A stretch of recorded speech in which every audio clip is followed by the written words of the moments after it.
Yo, what's up guys? My name is Prez, and in this Elden Ring video, I'm showing off my newest build, the Exile Warrior. And this build is the rarest build in Elden Ring. This build focuses on using 2 rare weapons and a rare armor set, so you can not only look like an absolute unit, but your build is also super unique. You won't see many people using either of these weapons in their build, let alone both. And these weapons actually pair very well together, so we're gonna start this right now, but first, I quickly ask for a like and a sub on this video, and if you do, thank you so much, but let's begin. So the first weapon we're using is the Monk's Flame Blade, and this is a weapon I've always loved for how unique it is and the fact that I never see anyone using it. And to this weapon I bind seppuku for the insane added damage you get when it's activated. This weapon also pairs great with bleed, causing 143 blood loss buildup. And just look at the weapon, I mean, it definitely looks like a weapon that should have bleed on it already. This weapon is a little hard to get, so first you have to make your way to the giant conquering hero's grave in the mountaintop of the giants, and once you're here, progress through the grave until you see this fire trap. On the right side of the fire trap there's going to be a monk, and if you get lucky enough he'll drop his weapon, but if not, you'll have to do this over and over again until he drops it for you. This is the most reliable spot for the farm, and after the kill you can just run back to the grace, or you can reset with a memory of grace item just like I do. But remember, if you use this item it's going to leave your runes behind. Next, once you get this weapon, you need to farm for the second weapon, which you've probably guessed by now is the Beastman's Cleaver. If you have it already, on this weapon I use the Ashore Flaming Strikes. This is for the added fire damage, which through spells and talismans we can raise the damage of and make this weapon an absolute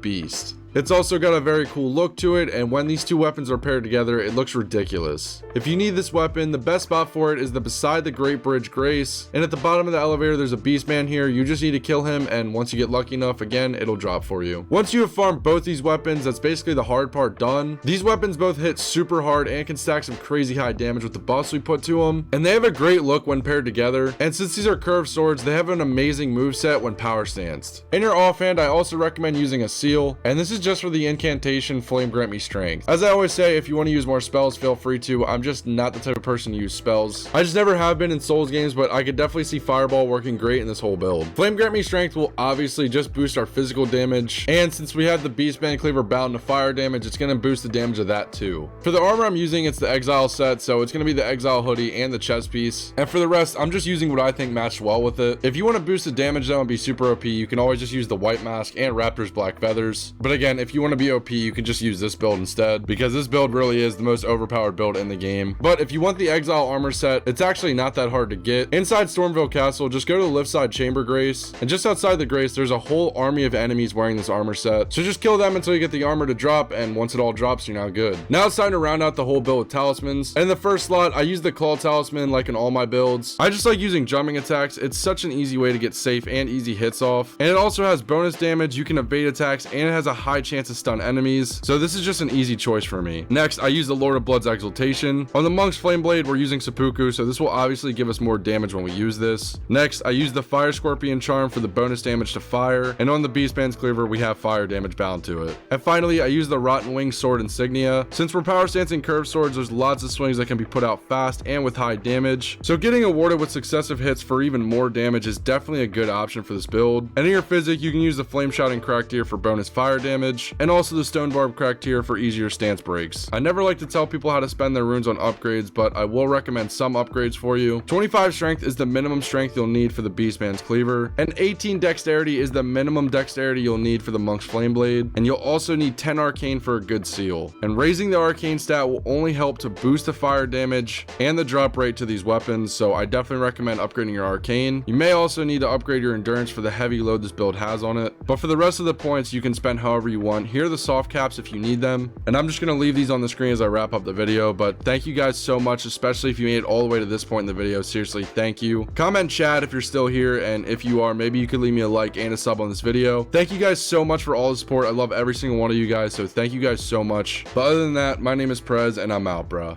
Peace.